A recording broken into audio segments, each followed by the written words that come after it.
Hello friends, welcome to my YouTube channel. Today I am going to start NCERT Mathematics Class 10th, Chapter number 1 Real Number. इस video में हम discuss करेंगे real number क्या होता है, Euclid division lemma और उस पे यूक्लिड डिवीजन एल्गोरिथम और difference between algorithm and lemma और कुछ क्वेश्चन बेस्ड इस चैप्टर पे। पहला फर्स्ट स्टार्ट करेंगे हम यूक्लिड डिवीजन लेमा से। Given positive integer a and b, there exists a unique integer q and r satisfying a is equals to bq plus r, where r is greater than equals to 0 and strictly less than b. यहाँ पे b क्या है? b एक divisor है, q quotient है और r reminder. तो r की वैल्यू कुछ भी हो सकती है, पर b से हमेशा वो डिवाइजर से हमेशा क्या रहेगा? छोटा। यूक्लिड्स डिवीजन एल्गोरिथम ये एक टेक्निक है जिससे हम किसी भी दो पॉजिटिव इंटीजर का हाईएस्ट कॉमन फैक्टर निकाल सकते हैं। तो हम इसके स्टेप्स भी देख लेते हैं कि ये एल्गोरिथम कैसे वर्क करता है। To obtain HCF of positive integers से c and d where c is greater than d, follow the steps below. तो आप देख रहे हैं, मतलब दो नंबर आपको दिया है, दो में से एक नंबर पहले कौन सा ग्रेटर है उसको चूज करेंगे। अब जो ग्रेटर नंबर है उसको स्मॉलर नंबर के कुछ मल्टीपल्स प्लस सम एडिशन, मतलब एक इक्वेशन फॉर्म करेंगे जिससे वो रिप्रेजेंट कर पाए उस नंबर को हम, ग्रेटर नंबर वाला। तो स्टेप वन क्या है? Applied Euclid's division lemma to c and d so we can find whole number q and r such that c is equals to d q plus r, r greater than 0, greater than और equal to 0 and less than d. D यहाँ पे सी का divisor है। अगर are की value 0 हो जाती है तो सी और डी का कॉमन फैक्टर भी डी हो जाएगा और हाईएस्ट कॉमन फैक्टर भी डी हो जाएगा। इन केस आर अगर 0 नहीं है तो हम ये प्रोसेस नेक्स्ट स्टेप पे जाएंगे और ये कब तक कंटिन्यू करेंगे? जब तक कि हमें ये रिमाइंडर 0 है। और जिस स्टेप पे हमें रिमाइंडर 0 मिल गया उस स्टेप पे जो डिवाइजर रहेगा वही आपका हाईएस्ट कॉमन फैक्टर हो जाएगा। एल्गोरिथम और लेमा ये दोनों होते क्या है, एक्चुअली थोड़ा सा ये डिस्कस भी कर लेते हैं। इस चैप्टर में अगर पढ़ रहे हैं तो थोड़ा सा हमें पता होना चाहिए एल्गोरिथम क्या होता है। एल्गोरिथम एक सीरीज होता है वेल डिफाइंड स्टेप्स का, जिसको हम यूज कर सकते हैं कोई भी प्रॉब्लम सॉल्व करने के लिए, जिसमें सब कुछ स्टार्ट ऑप्शन रहेगा, फिर इसके बाद नेक्स्ट प्रोसेस रहेगा, फिर नेक्स्ट, फिर एट लास्ट प्रॉब्लम वो सॉल्व हो जाएगी। इस तरह से उस पूरे स्टेप्स को जो सिस्टमेटिकली आपने लिखा है उस स्टेप्स को क्या कहेंगे? एल्गोरिथम। एल्गोरिथम कोई भी लिख सकता है, जरूरी नहीं कि एक बुक में जो लिखा हो वही एक एल्गोरिथम होता है। हम डेली यूजेस में जो काम करते हैं उस पर भी एक एल्गोरिथम लिख सकते हैं। जैसे अगर आप चाय बनाना चाहो तो एक बर्तन लिया, फिर बर्तन में स्टोव चालू किया, फिर नेक्स्ट टाइप आप दूध लिए, फिर चीनी डाले उसमें, फिर चाय पत्ते डाले, वो बॉईल किया, फिर लास्ट में वो चाय हो गया, फिर छाना। ये सारे क्या हो गए? एक स्टेप्स सारे सीरीज वाइज हो गए। तो आप ऐसा तो है नहीं डायरेक्ट चाय छान लेते हैं, तो वो तो लास्ट स्टेप है। तो ये सारी चीजें भी क्या एक तरह से एल्गोरिथम ही डिफाइन कर रहे हैं। तो रियल लाइफ में भी एल्गोरिथम होता है और मैथमेटिक्स में भी एल्गोरिथम होता है। दोनों ही चीजें सेम है, हम बस एक प्रोसीजर को फॉलो करते हैं कोई भी प्रॉब्लम सॉल्व करने के लिए। नेक्स्ट हमारा क्या है? Lemma. Lemma is already proven statement for proving another statement. मतलब लेमा का हम यूज कहाँ कर सकते हैं? ये ऑलरेडी प्रूवन स्टेटमेंट रहता है, इसका यूज हम कोई भी थ्योरम या लेमा, नेक्स्ट कोई लेमा अगर हमको रेफरेंस देना है तो हम किसी भी प्रूवन लेमा का एक रेफरेंस दे सकते हैं और फिर वो सोल्यूशन उसका मिल जाता है। तो लेमा को कोई प्रूफ करने की जरूरत नहीं है। अब कुछ एक्सरसाइज कर लेते हैं इस चैप्टर में based. Question number 1, use Euclid division algorithm for finding HCF of 135 and 225। तो 225 जो है वो 135 से बड़ा है, तो हम उसी को उसके फॉर्म में लिखेंगे 135 इंटू 1 प्लस 90। नेक्स्ट क्या हो जाएगा? 135 is equals to 90 into 1 plus 40। Next step क्या हो जाएगा? 90 इज इक्वल्स टू, सॉरी यहाँ पे 90 45 है, 90 is equals to 45 into 2 plus 0। अब यहाँ पे रिमाइंडर 0 आ गया, तो रिमाइंडर 0 आ गया, उसी स्टेप पे हमको स्टॉप कर देना है। उसका डिवाइजर क्या रहेगा? वही हमारा एचसीएफ हो जाएगा। यहाँ पे क्या है डिवाइजर? 45 है, तो 135 और 225 का डिवाइजर क्या हो गया? 45 और हाईएस्ट कॉमन फैक्टर क्या हो गया? 145। अभी next second question, 3822 is equals to, अब इसको 196 के से डिवाइड करके हम देखेंगे क्या आता है। तो 195 आ जाता है और रिमाइंडर यहीं पे 0 आ जाता है। तो 0, तो 196 को हम कैसे लिख सकते हैं, 196 इंटू 1 प्लस 0। तो मतलब 196 क्या हो गया इसका HCF, HCF is equals to 196। आप इसी तरह क्वेश्चन नंबर 3 भी कर सकते हैं। अगर कुछ डाउट रहता है आप प्लीज मुझे बताइएगा कमेंट बॉक्स में, मैं उसको सॉल्व करूंगा। Question number 2, show that any positive odd integer is of the form of 6 cube plus 1, 6 cube plus 3, 6 cube plus 5 where q is some integer। इस तरह के क्वेश्चन है तो आप सबसे पहले क्या देखेंगे किस फॉर्म में लिखना है, 6 क्यू प्लस 3, 6 क्यू प्लस 5। तो आपको कोई भी एक पॉजिटिव इंटीजर ले लिया, हम सपोज हमने a ले लिया, a belongs to z plus. इसके बाद देखेंगे इस फॉर्म में चाहिए, 6 क्यूब के फॉर्म में चाहिए, तो हम 6 से मतलब 6 इसको डिवाइजर ले सकते हैं। तो a का अगर हम 6 के डिवाइजर फॉर्म में लिखे तो क्या हो जाएगा, 6 क्यूब प्लस r। r की वैल्यू क्या हो सकती है, वो 0 से बड़ा हो सकता है और इक्वल टू भी हो सकता है, पर लेस देन किससे होगा, 6 से। अब क्योंकि लेस देन 6 हो गया तो मतलब r की वैल्यू क्या हो सकती है, r कैन बी 0, 1, 2, 3, 4 एंड 5। तो इसका मतलब ये है कि r की वैल्यू 5 तक हो सकती है, 6 नहीं हो सकती है। तो आप अगर r की वैल्यू 0 है मतलब ये 6 डायरेक्टली डिवाइड करते तो a की वैल्यू क्या हो जाएगी, 6। अगर r की वैल्यू 1 है तो a की वैल्यू क्या हो जाएगी, 6 क्यूब प्लस 1। अगर r की वैल्यू 2 है तो a की वैल्यू हो सकती है 6 क्यूब प्लस 2। अगर r की वैल्यू हो जाएगी 3 तो x 6 क्यूब प्लस 3। r की वैल्यू अगर 4 रहता है तो 6 cube plus 4। Similarly a is equals to 6 cube plus 5 अगर r की वैल्यू होती है आपका 5। यहाँ पे और लिख दीजिए, ठीक है। तो अब इसमें से कौन कौन सा वो है ऑड है, कौन कौन सा इवन, आप देख लीजिए। फर्स्ट क्या है, 6 क्यूब, तो इवन है, इसको तो लेना नहीं है हमें। ये ऑड है, ये इवन है, इसको नहीं लेना है। ये ऑड है, ये इवन है, तो इसको लेना नहीं है। तो कौन कौन से फॉर्म हमें बच रहे हैं जो ऑड है, तो ऑड कौन से बच रहे हैं, 6 cube plus 1, 6 cube plus 3, 6 cube plus 5। ये हो गया, ये प्रूफ हो गया हमारा question. Question number 3, an any army contingent of 616 members is to march behind an army band of 32 members in a parade.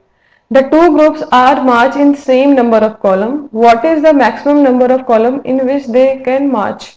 यहाँ पे मैक्सिमम फाइंड करना है तो हमको क्या निकालना है, HCF निकालना है। ये तो और भी इजी है, डायरेक्टली हम HCF निकाल लेंगे इन दोनों का, वही आपका मैक्सिमम नंबर ऑफ कॉलम हो जाएगा। तो इन दोनों का HCF निकालेंगे तो आप कैसे लिखेंगे, यूक्लिड्स लेमा के थ्रू। 616 बड़ा है तो वो उसके फॉर्म में लिख लेंगे हम 32 इंटू, इसे 32 को अगर हम डिवाइड करेंगे तो क्या आएगा, 90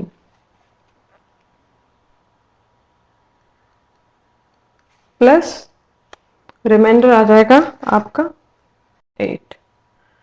32 को लिख सकते हैं हम डायरेक्टली, 8 4 जा 32, रिमाइंडर 0 आ गया। तो आप यहीं पे स्टॉप कर दीजिएगा। आपका ये क्या हो जाएगा, आपका हाईएस्ट कॉमन फैक्टर। तो 616 का इन दोनों का HCF क्या हो जाएगा,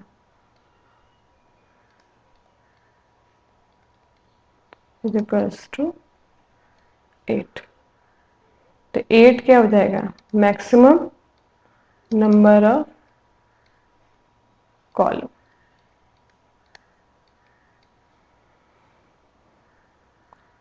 नेक्स्ट क्वेश्चन क्या है, use Euclid's division lemma to show that square of any positive integer is either form of 3m और 3m प्लस 1। जैसे कि आपको मैंने जिस फॉर्म में दिया आपको वहीं से स्टार्ट करो, उसको भी डिवाइजर मान लेना है। तो हमने सपोज कर लिया कि a जो है आपका पॉजिटिव इंटीजर है। ठीक है, तो ए कौन से फॉर्म में लिख सकते हैं हम? 3q plus r. आर की वैल्यू क्या हो जाएगी? आर की वैल्यू हो जाएगी 0 1 2 3। आर 3 नहीं हो सकता। ठीक है, तो अगर आर की वैल्यू 0 है तो 3q हो जाएगा। तो ए स्क्वायर क्या हो जाएगा? 9q²। तो इसको वापस से हम लिख सकते हैं 3 के मल्टीपल्स में, 3q²। हमने कुछ अज्यूम कर लिया 3m। m यहाँ पे क्या है? इंटीजर वैल्यू है। सिमिलरली इधर नेक्स्ट क्वेश्चन कैसे हो जाएगा? अगर आर ए अगर remainder a is equal to 3q+1 जब रिमाइंडर 1 है तो इसको भी स्क्वायर कर लेंगे। 9q² 6q plus 1। अब इसको भी 3 के फॉर्म में लिख लेंगे। 3q² plus 2q plus 1। तो ये भी हो गया 3m प्लस 1। m यहाँ पे इंटीजर है। इसी तरह हम नेक्स्ट कर लेंगे। अगर r की वैल्यू क्या है? 2, तो a is equals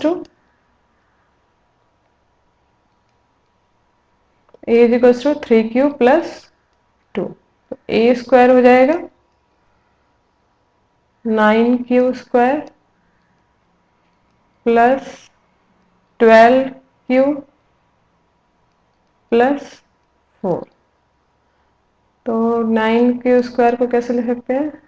3q² plus 4q plus, एक सेकेंड इसको इरेज कर ले तो वो ज़्यादा बेटर रहेगा।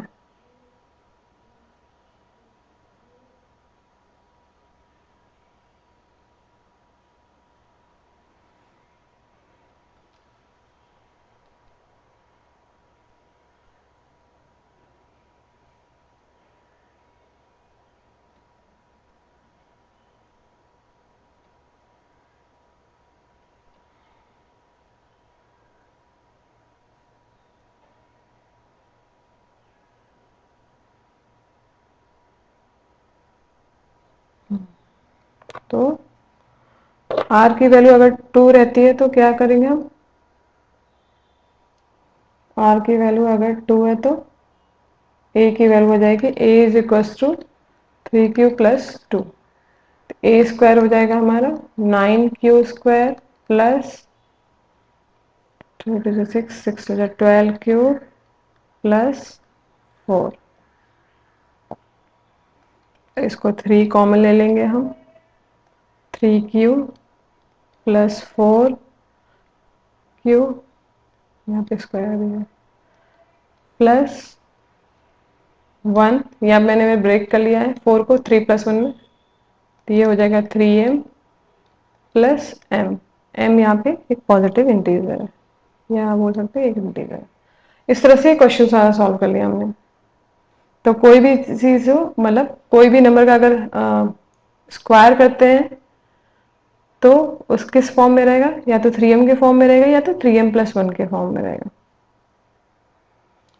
Use Euclid division lemma to show that cube of any positive integer is of the form of 9m, 9m plus 1 and 9m plus 8।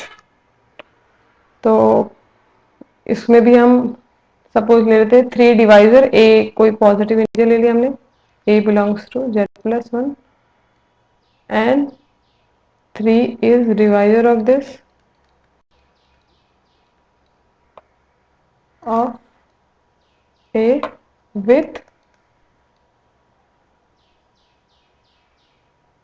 remainder is less than 3 and greater than equals to 0। तो a को कैसे लिख सकते हैं हम लोग? 3q plus r। ठीक है, अगर r 0 है तो a कैसे हो जाएगा? a की वैल्यू हो जाएगी 3q। अब इसको क्यूब किया हमने तो क्या हो जाएगा? 27 क्यूब। अब इसमें हम 3 कॉमन ले सकते हैं, सॉरी 9 कॉमन ले सकते हैं क्योंकि हमें 9m के फॉर्म में चाहिए। 9 3 से 27 होता है, तो ये 9m के फॉर्म आ गया। इसी तरह हम लोग अगर एज आर की वैल्यू 1 है तो 3 क्यूब प्लस 1 हो जाएगा। इसका क्यूब निकालेंगे तो हम इसका क्यूब निकालेंगे तो क्या हो जाएगा, 27 cube plus 27 square plus 9 cube plus 1। इसको भी सिंप्लीफाई करेंगे, 9 कॉमन ले लेंगे हम, तो 9 3 या 27, 3 cube plus 3 square plus cube plus 1। ये भी 9m प्लस 1 के फॉर्म में आ गए।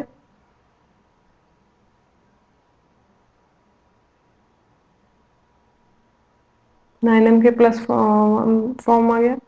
अब नेक्स्ट हम क्या करेंगे, a is equals to 3 cube plus 2 को निकालेंगे। सिमिलरली ऐसे इसको भी क्यूब करेंगे, तो ये भी ऐसे ही एट लास्ट आ जाएगा आपका 9 3 क्यूब प्लस 6 स्क्वायर